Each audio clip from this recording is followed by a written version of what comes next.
and we delivered the first one to OpenAI. And Elon was there to receive it.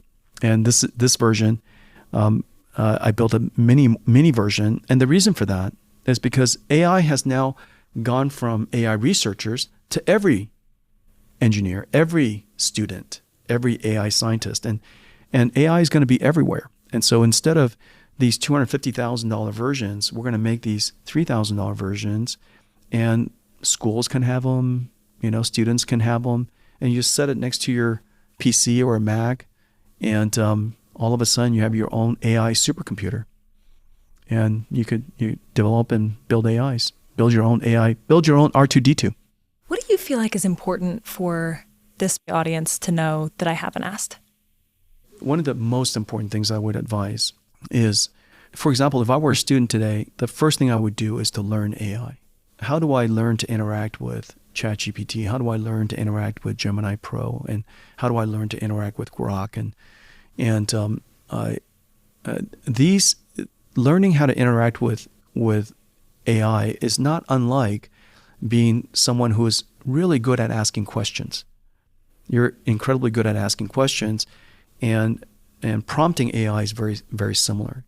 You can't just randomly ask a bunch of questions, and so asking AI to be an assistant to you requires some expertise and artistry in how to prompt it.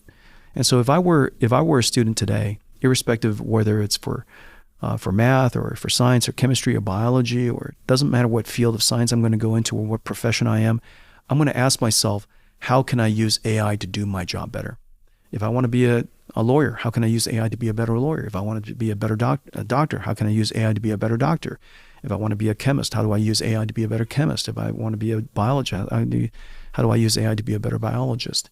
That question should be persistent across everybody. And just as my generation grew up as the first generation that has to ask ourselves, how can we use computers to do our jobs better? Yeah. The generation before us had no computers. My generation was the first generation that had to ask the question, how do I use computers to do my job better? Remember, I came into the industry before Windows 95.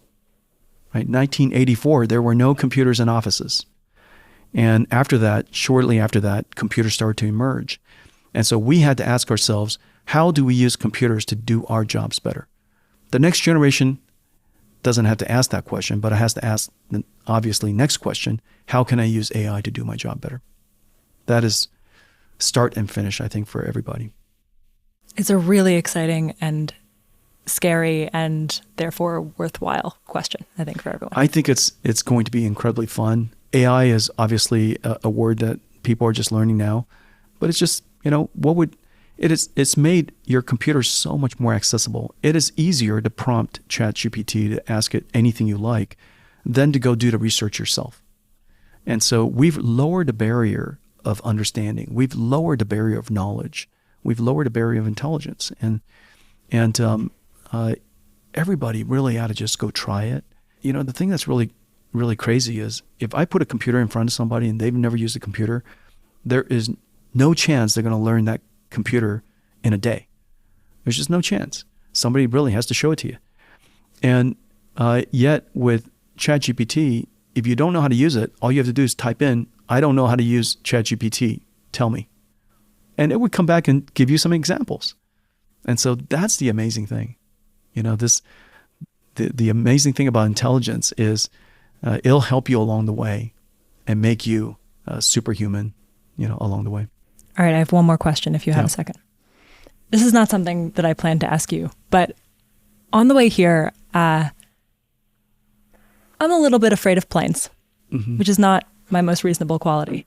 And the flight here was a little bit bumpy, very bumpy. And I'm sitting there and it's moving and I'm thinking about what they're going to say at my funeral. And after... She asks good questions. That's what the tombstone's going to say. I hope so. Yeah. And after I loved my husband and my friends and my family, the thing that I hoped that they would talk about was optimism. I hope that they would recognize what I'm trying to do here. And I'm very curious for you, You've been doing this a long time. It feels like there's so much that you've described in this vision ahead. What would the theme be that you would want people to say about what you're trying to do?